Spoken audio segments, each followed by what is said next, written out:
Noskursan sen, noskur. Ahmoq, odam bo'lmaysan.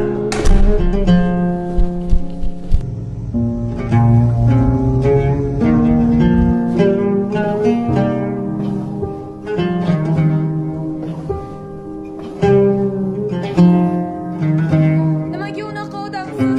Meni biror marta aylanishga olib chiqmaysiz, bolalarni ham. Umuman yangi kiyim olib bermaysiz. Qanaqa odamsiz? Umuman e'tibor bermaysiz menga. Siz oilaga bee'tibor bo'lyapsiz. Bo'pti. Yopmay so'rab keyin. Surat, kel uka. Assalomu alaykum. Salom, Mustafa. Nega kirmay ketyapsan? Bir masalada maslahatlashmoqchi edim. Keyin etmaslikka qaror qildim.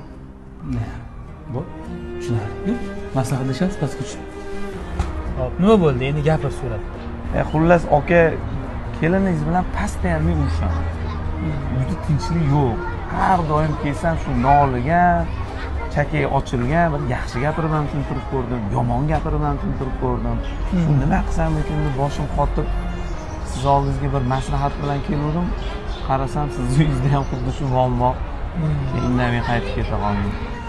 Endi Surat bu ayol kishini Xudoyim shu qo'rg'idan yaratgan.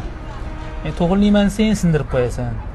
Ular bizani kirchirimizni yuvsa, osh-ovqatimizga qarasa, bolalarimizga qarasa, ota-onalarimiz xizmatini qilsa, ularni ham shunaqa kamchiliklarga azbiy sabr qilishimiz kerak. Shuning uchun hozirgi erkaklarga ahamiyat yetishmasligidan juda ko'p oilalar ajrimga sabab bo'lyapti.